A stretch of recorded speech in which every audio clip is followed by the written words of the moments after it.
live your dream, you're going to need key things. And what are those key things that you're going to need to be able to succeed and enjoy it at the same time? I mean, how many people do we know that, I mean, they've got money and they're not happy? Or how many people do we know that they're happy but they're broke? How happy can you be, by the way, if you're broke? So it needs to be a combination of things that actually makes a difference in your life. So what I'm going to bring you today is, I'm going to bring you 3 things which I feel is the most important things that you need to know how to be successful. And there's going to be a code attached to it. And there's a prize for the one at the end that can actually memorize that code. Big prize. We're looking at 3 things. The first one is emotional stimulation. So, if you have money, a good job, security, but you're emotionally unstable, you're not happy, doesn't matter. You'll cry every night when you go to bed. The second thing is finances. You're going to need finances. I mean, there's no doubt about it. Otherwise, how are you going to live? And the third one is you need your health. And I think that's the most important of the 3 is actually your health.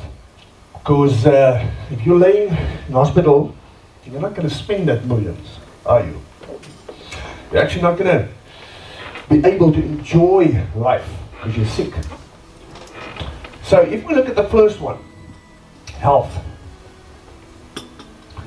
And you're going to write that codes down, you're not going to have enough time to study them anyway. But I'm going to teach you a way that everybody, or 90% of you that's going to walk out here today is actually going to know that code without memorizing it. How awesome is that?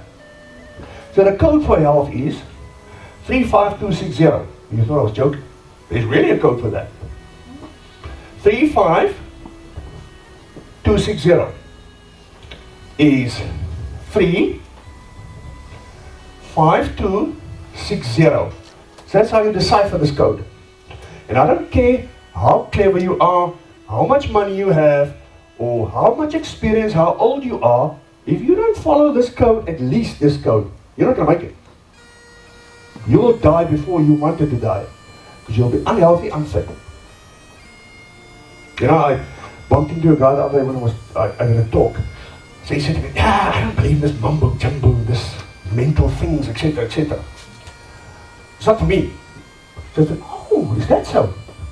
So then you've got it all. I mean, you must be made. You must probably earn a massive salary, work for yourself, or have massive properties, nice portfolio. And he stopped talking, and he turned around, he had holes in his shoes, and had a bus ticket in his pocket. So I want to congratulate you today. You are here because you made out 10% of the top South Africans in general. Because those are the only people that understand the benefit of coming to a talk like this, reading motivational books, working on themselves. That's why they achieve. That is why they make money. That's why they're fit. But the balance is what's clever. I don't need this. And then they can't even get up from the couch. But I don't need this. Or the bank is phoning all the time. Mr. X, I want to come take your car. When will you be at home? You know? Everything is born of dreams. If you don't believe me, I can give you a couple of examples. Everything that you see today, man-made, started with a dream. Think about it. Chairs didn't look like this. I can give you another example. If you look at the Wright brothers. Now we all know the story of the Wright brothers. They are the guys responsible for the fathers of man-made flight.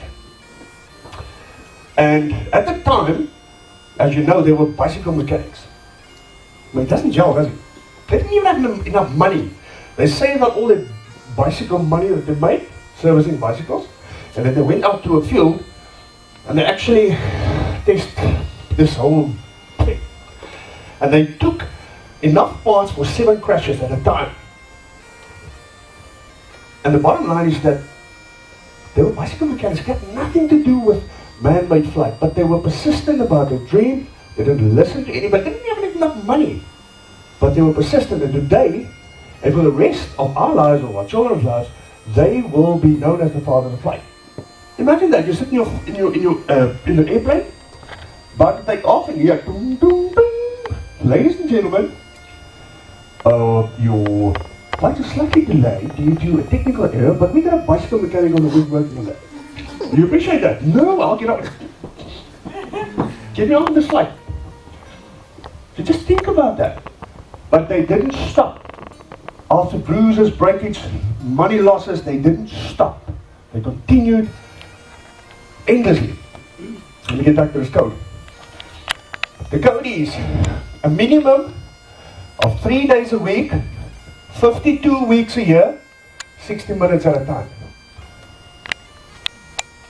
Now you're remembering. Easy. Minimum of 3 days a week exercise, 52 weeks a year, no skipping, and 60 minutes at a time. Easy peasy. So I have to ask you, close your eyes and give me that code. Who can give me the code? There we go. Easy peasy, because you've got a reference point. You understand it now. And you can always change this. The first part, you can go to 752, 60. The balance actually should stay the way it is. But not like me, myself and Quentin, we sometimes go a little bit over the 60. But nevertheless, you're there, you exercise. The next one is finances. Now this is a contentious issue. I know most people don't like, who likes to talk about finances? By show of hands, who likes to talk about that? Oh, there's my financial bodyguard, Mike. Yes, I'm sure you guys met him. Is the only one talking about finances? Who likes to talk about finances? Nobody. Can I tell you something? If you don't talk about something, it's not going to happen. You can forget about it. Who talks about their profession? A lot. By show of hands, who talk about their profession, what they do for life? Oh, by the way, you know that job stands for just unbroken. Because that's what we're aiming. If you aim at nothing in life, you will hit it dead on the head. If you aim at something, you will also hit it dead on the head. So, we talk a lot about our jobs and what we do, and then we're surprised that we're still there. Or we don't go anywhere. Because that's all we're talking about. Sometimes, we talk about our job in a negative way. So we're not too happy being there, and nothing's happening for us, and we're surprised about that. You know, those passage talks. Did you see that new guy? It's because of his accent, he's rah, that he's actually got in the job. But he's as stupid as a plank. But I know he knows somebody. How many of you have gone through that? All angels, isn't it? I know you guys. So, let me show you something from a financial point of view. Something that you did not know. And of those of you who are not making notes, I suggest you start now. Those of you who are making notes, I suggest you keep on making notes. I'm going to show you a little calculation. And this is what a lot of people don't understand about finances. That's why they don't talk about finances. Because it's intimidating. But we work for finances. Mistake number one, you don't work for money, money works for you. It should work for you. But we don't get there because we don't understand money. Because we don't talk about money, we don't talk to other people about money, so that we can get influenced. So ask them, listen here, I've got this idea, I've got this investment idea, I want to do this, that. No. We stay in our dark corner, and then we try and get into the light, and we're like, I'm not an expert, let me just get back into my corner. Am I right? Who of you's got some financial goals here? Good. Who of you are confident that you will hit it by your deadline? Well done. And we know why that is, because you're keeping track most probably. If something happens, throw you off course, just get back online and you say, come on, wake up. If you're not qualified, ask somebody. But you don't. Because I'm happy being broke. I'm happy having a job just on broke. I'm happy. And even if you have your own business, you still don't have any idea or clue as to how successful you really can be. Let me show you something scary. Say for instance, you can everyone see that. That's 10,000. Say for instance, just simple. You earn 10,000 Rand a month on average. Then the things that you have to pay is basically you have to buy food, taxes, you have to have a car, because otherwise how are you going to get to work? You're going to have to own some sort of house or flat, and you're going to most probably need a medical aid. But the things that you really can't do without is the tax, the car, and the house. The medical aid, I mean, is, you know what I mean? That's debatable. Not everybody has medical aid. I suggest you do get it. So, say for instance we pay 15% tax on the 10,000 rand, just a rough estimate. It's 1,500 rand. Now say we buy a car of 100,000 rand. And that's an average car.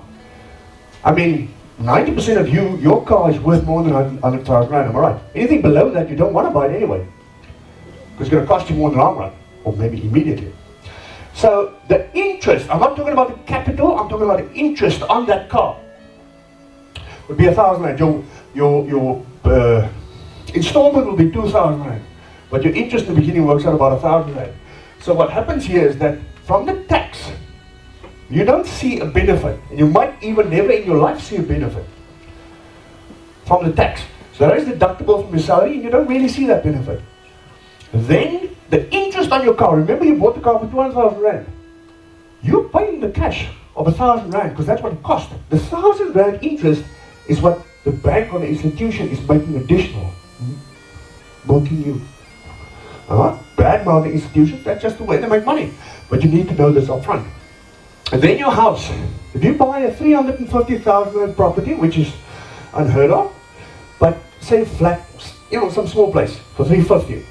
Because with 10,000 rand, you're not going to get very far. But let's, for the argument of the exercise, you qualify for a 3,500 rand house. Then the interest is 2,300 rand alone. That's beside the capital that you have paid. Okay? So I'm just talking about interest and tax. That's money that doesn't benefit you, but you still have to pay it. That's money that somebody else is making. Okay? Now say you work for 30 years. How many of you has, you know, since school or university, has been working from 0 to 5 years? Okay, 5 to 10 years. 10 to 15. 15 and more. A bunch of old farts I got here today. Okay, so congratulations to you. The 15 and up. You wonder why I say that? Let me show you something. Tax interest on your car and house will work out to 1.6 million over 30 years. But you've only earned on 10,000 rand, 3.6, and you would have paid on interest all these things, and tax included, 1.6, so about half, roughly half of what you've made, you would have paid out in interest and taxes, which don't really benefit you. Scary, eh? Now this is only a 10,000 rand and a 350,000 rand house, and a 100,000 rand car. That's scary. Who of you own a car that is higher than 100,000 rand? Scary, eh? So that number potentially double or 3 times. Although your salary is more, but it could be higher. So in relation, you're still where you are, 50% down the drain. And this is all interest. It's not capital. It's not what you purchased it for. It's the interest which you're getting benefit from. If you earn 10,000 rand a month, and you take that 1.6 which you have worked for free for, because it's somebody else making the money of you, you have actually worked for 13 years, mahala. So if you are 0 to 13 years, you're still working for somebody else. How does that feel? It's interest. You're working for interest. So by the time you left school, university, for the first 13 years minimum of this small amounts, you're working for somebody else. How does that feel? Who's happy about this? Who understands this? Who's going to make a difference on this? Now let me ask you this. Isn't this important that this type of thing gets discussed in schools? Because this will determine the decisions that you make as a grown-up. You will not end up broke when you're 50 or 60. Because that, unfortunately, 60% of South Africans today cannot afford to retire before 80. That's scary, eh? Yeah. Very, very scary. Imagine somebody sat you down when you were 16, when you made your subject choices. And somebody sat you down and said, "But come here, I want to tell you something. For the first 13 years of your life, as a working grown-up, you're going to work for free." What different choices would you have made? So what did I do? Because I realized this. The moment my children was born, what did I do? I might come here. I know that my children are in for a minimum of 1.6 million minimum. By the time they grow up, it's probably like 10 million, but 1.6 million deficit in their life. They're going to be drained from money which they don't get a benefit from. So what did I do? Mike, I want to get a 1.6 million benefit for my children. Don't worry about it, 450 a month, and in 30 years, you'll be square. Simple. But do we think about that? No. So you have children, or you are somebody's children with small children. Imagine if every single parent in South Africa did this when their children were born. Where would our economy be now? We wouldn't have 50% unemployment. We would not have that. People would have been sorted. But we was clever. This is very important. So, the code for finances, there's your code. Memorize that one. I like it. Memorize this one. If you can give me this one, close your eyes in the next 5 seconds. You can give me this one, I'll give you ice cream toaster for free. Look and give it to me. Closed eyes. 5, 4, 3, 2, 1. 0. You don't have the cipher for the code because I've got the cipher. Remember the first one? 352 60. This code can make your dreams come alive. You aim at nothing, you will hit nothing, dead on the head. If you go to a telephone and you dial the numbers, and you have an alphabetic dialing code, then the P is on the number 7 key. So you just dial pay yourself first. That code in the beginning, that lock, if you dial that, the door will open. Pay yourself first. The policy, 450 a month. In 30 years, you have made the deficit back. Pay yourself first. It's not only about money. It's not only about money. It's about your living standard. Are you fit? Pay yourself first. Invest in the gym. Or whatever the case may be. Your friends are draining you, so they're taking half your life away from you because you stay negative. Change them. Kick them. Suck. I want to associate with you because you take me places. Am I right? Yeah. Here we go. I like it. Pay yourself first. Whether it's money, whether it's friends, whether it's whatever it is. Pay yourself first. You are number one. Who's number one? I am. Who's number one? I am. Turn to the person on your left and right and say, I'm number one. There we go. I like it. You are number one. There you go. But if you sit next to your wife, most probably you better say that. So, there's the code. I can phone you tomorrow and tell you, give me the code for finances. And you go to your phone and you just pay yourself first. You'll memorize this code without even studying it. How cool is that? The next one is emotional stimulation. Now this is quite important. You can have money, you can have health, but if you're not happy, what is there?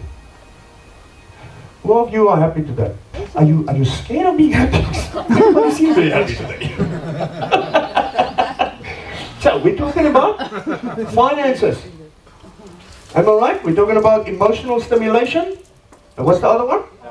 Health. Those are the top 3 things. If you ask any successful person in the world, they'll tell you, if I don't have any of those 3 things, I am nowhere.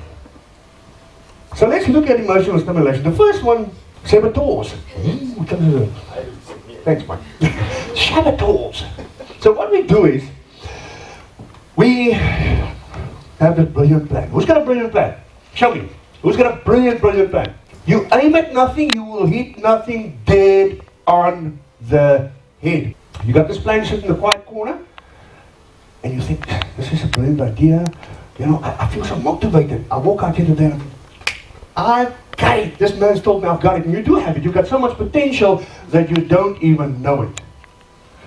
I once heard a guy say that the richest place in the world is not the diamond mines in Africa or the oil fields in the East. It's the graveyards of the world. Because there lies all the ideas, the leadership, entrepreneurial skills that was never ever brought to life. Never ever brought to life. How many people do you know? They were supposed to be a great Springbok rugby player. They were supposed to be blah blah blah blah blah. How many people can know somebody like that? Of the first thing, So you say, come out your shadow, you got your plan, but the first thing you do is you go to your friends, Listen, I got a plan. Don't tell anybody. Loki. Don't tell anybody. And then as you come out and the sun is starting to shine on you, you're like, oh my word, I don't have a matric. I'm young. The people I'm going to talk to, they're all MBAs. I don't have college education. No. Whoa. This is too big for me. How many of you have been there before? Doubting yourself, your abilities. Until you realize, listen here, you got nothing on me. I once played a rugby trial. And I was intimidated because I sat in the bus, about 30 of us, sat in the bus on the way to the trial. I was the most unknown player. Nobody knew who I was. I didn't have a background, I didn't have rich parents. And I was one of the smallest, believe it or not, on the players. So I thought to myself, ooh, this is going to be tough. But I sat there and I thought to myself, you are the intimidator. You are powerful. You have what it takes. So I got off that bus, looking snazzy, walking intimidating, talking with a loud voice, making people know I have arrived. I walk past that, selectors are looking at me like that. I'm like, the only reason you were born is to give me the spot today and make me captain at the same time. Did you see that? I didn't have anything to back me, nothing. I didn't even have the skin on my pants to back me, but I made people believe that I've got it. People don't invest in ideas, they invest in belief. If you sell something and you don't believe in it, especially yourself, you sell your business or you sell a product, whatever, if you don't believe in it, leave it, don't do it. Because people can see in your face that you don't believe it. Your idea you have, your goals you have, how are you selling to people? I've got an idea. But don't tell anybody. But if you walk in and say, listen here, let me tell you something, put that pen down. You look me in the eye and you tell me that this is not going to work. Tell me, how many of you will go to your superior, immediate superior, walk up to them and tell them, hey, I will have your job in the next 2 years. Show me, who's going to do that?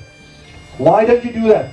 Because as you sit at your desk like that, you're like, I'm going to do it, I'm the best. And I say, oh, come on, I've got it. He's anyway stupid, so I can just take him out.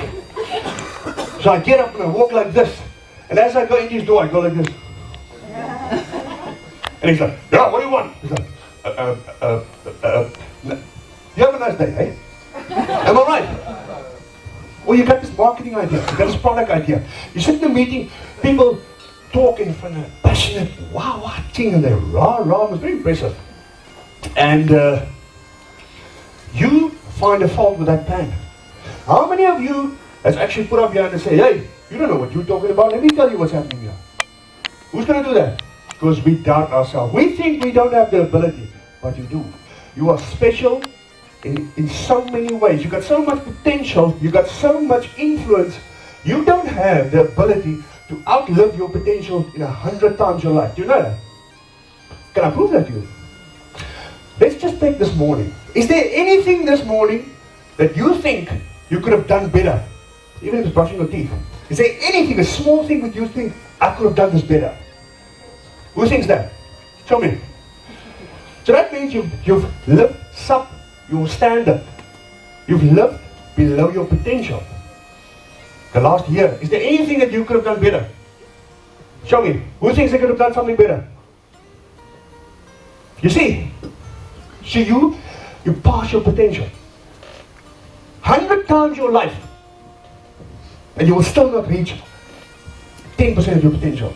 Because there's always something you can do better. But the moment you realize it, you can actually address it.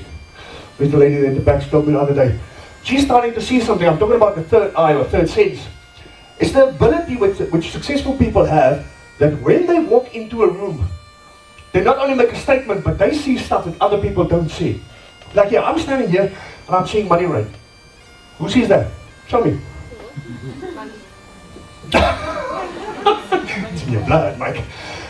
Okay, so you don't see it, but you see the potential in something. That's the third eye or the third sense.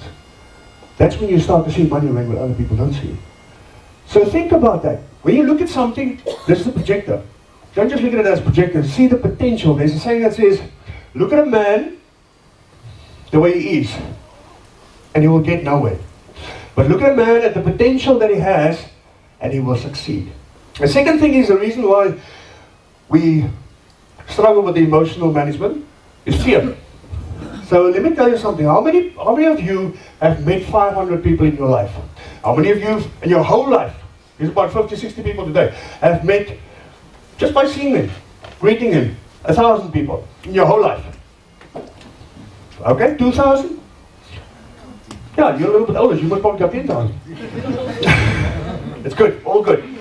5,000 people. Let's make 5,000 people shake their hands and say to them, in your life. You don't know it even, but you've met over 10,000 people in your average life so far. But let's work on a number of 5,000. Who agrees with 5,000? Going once, going twice, yes. Going once, going twice. There we go. How many of you have met somebody that actually shattered your dreams, took you out sick love?